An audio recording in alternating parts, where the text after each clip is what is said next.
I use that one, man.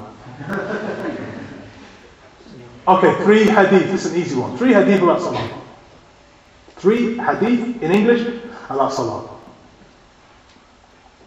3 hadith about salah. The first thing you will be called to account for on the Day of Judgment is prayer. If it is correct, then all of your deeds will be correct. If it is incorrect, then all of your deeds will be incorrect. 3 hadith about salah. Prophet ﷺ, if there was a river outside your home which you bathed in 5 times a day, would there be any dirt on you? By Allah, there would be no dirt. Companions, Prophet ﷺ, this is the salah.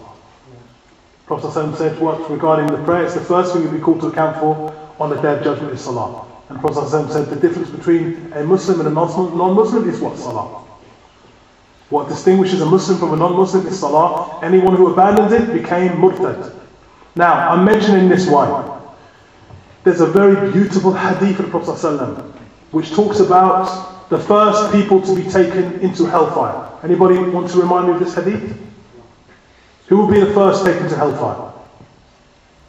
The reciter of Quran, the generous donator, and the mujahid.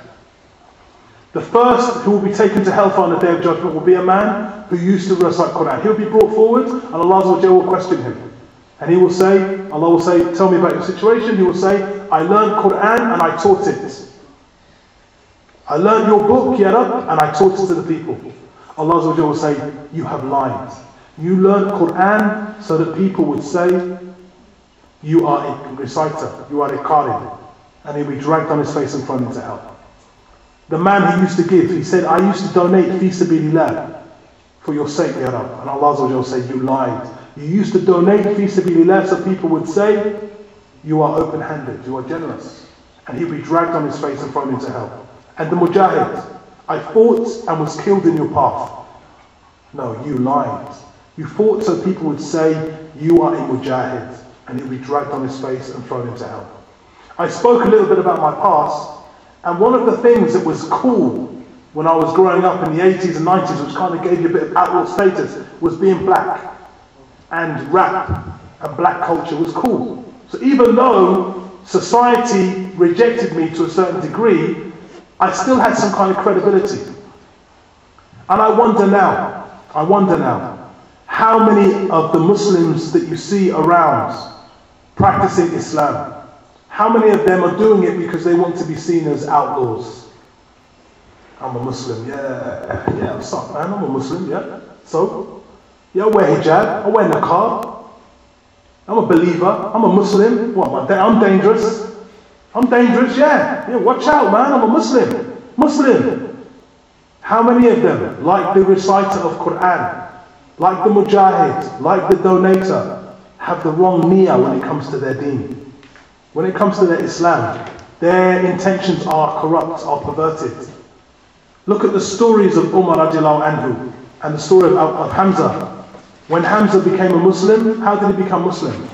Hamza was on his way back from a hunting expedition and he saw the Prophet ﷺ sat bleeding. And he said, what happened? And the Prophet ﷺ said nothing.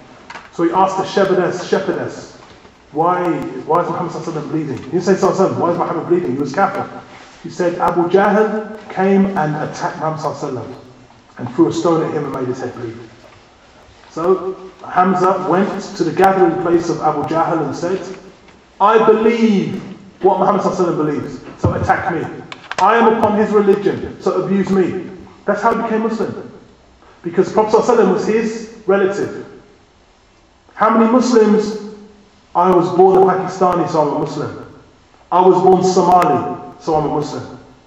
I was born in this house, so I'm a Muslim. Their intentions are corrupt. Now look at the story of Umar anhu. He was on his way to kill the Prophet ﷺ. And he was told, why don't you get your own house in order? A man saw him with his sword. He said, where are you going? I'm going to kill Muhammad ﷺ. Yeah, why don't you get your own house in order first? What do you mean? Your sister and brother-in-law, they converted. So he went to their house, and to cut a long story short, after beating them up a little bit, he said, I heard you reciting something. They were reciting Quran when he arrived. And his sister said, go and clean yourself up first. And then he read. It was Quran, he read, and it penetrated his heart. And then he went from there to where the Prophet ﷺ was gathered with his companions. And they said, Umar's coming and he's got his sword. Imagine, he left his house to kill Muhammad sallallahu alaihi wasallam, and now he is going to do what? When he went there, he said, Prophet sallallahu alaihi wasallam went to him and grabbed him by the wrist, grabbed him by the shirts and said, why have you come here? He said, to testify that there is no God worthy of worship except Allah alone without partners, and that you, Muhammad sallallahu alaihi wasallam, are his final prophet and messenger. And that's how he became a Muslim, based upon knowledge. He converted, he embraced Islam. So I'm reminding myself and reminding you, the basis for our Islam is not the hue of our skin color. It is not the nationality of our parents.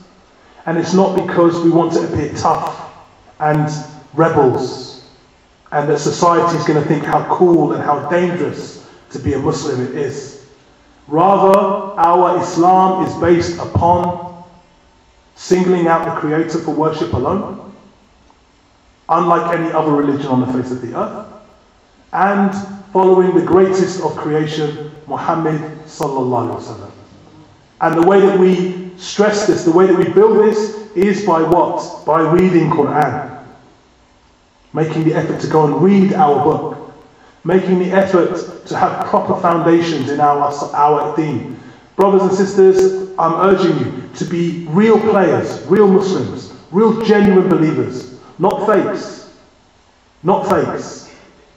And you start with your salah. There should not be a single word that you say when you pray to yourself that you do not know the meaning of. When I learned to pray, I learned to recite and translate the meaning into my head. So when I'm in ruku' and I say Subhan Rabbil Azim wa bihamdi, in my head I'm saying glory to my Lord the Great and praises. When I'm on the ground with my nose and forehead in sujood and I say Subhan Rabbil A'la wa bihamdi, I'm saying glory to my Lord the highest and praises. When I do my tashahud and I say At-Tahiyyatu lillahi wa salawatu wa tayyibat, in my head I'm saying all tribute is to Allah, prayers and purity. Assalamu alayka ayyuhan nabiyyu wa rahmatullahi wa barakatuh. Peace be upon the Prophet and mercy and blessings. Assalamu alayna wa ala ibadillahi as-salihin. Peace be upon us and the worshippers of Allah who are righteous. Ashhadu an la ilaha illallah. I bear witness that there is no God worthy of worship except Allah. Wa ashhadu anna Muhammadan abduhu wa rasuluh. And Muhammad is your slave and messenger. Allahumma salli ala Muhammad. Oh Allah, honor Muhammad. Wa ala ali Muhammad, and the family of Muhammad. Kama sallayta ala Ibrahim, as you honored Ibrahim. Wa ala ali Ibrahim, and the family of Ibrahim. Innaka hamidun majid. Surely you are praised and glorified. Allahumma, oh Allah, barik ala Muhammad. Bless Muhammad, wa ala ali Muhammad, and the family of Muhammad, kama barakta ala Ibrahim, as you blessed Ibrahim, wa ala ali Ibrahim, and the family of Ibrahim, innaka hamidun majid, surely you are praised and glorified. This way we fulfill one of the pillars of the salah that has been lost. We make wudu, wallahi, we wouldn't make wudu on one side of our body and leave the other side. We wouldn't make wudu by washing our mouths and leaving our nose. Washing our faces, leaving our ears and leaving the wiping. But many of us, we pray and inside, wallahi, it's empty shell. We have no idea what we're saying. We have no idea the benefits and rewards of praying, and we have no idea the punishments of not praying. And this is where it all begins. This is where the real, genuine, and I'm saying, and Shaitan, he wants you to forget all of this. Shaitan wants to dazzle you with international issues and take your minds off of the ball. God forbid. But when we die, are we going to be questioned about George Bush or Netanyahu or Gordon Brown or foreign policy, or are we going to be questioned about our salah, our prayer? Boring. Not exciting, prayer. Boring. But this is the first thing we will be questioned about. So we should know it well. It's not something for the Sheikh and Imam to know, it's something for us all to know. Now we have a website, if anybody wants to take the details, and maybe we can have it handed out at Jummah or emailed around. www.w4, so that's W and then the number 4, Jummah, Jummah.org.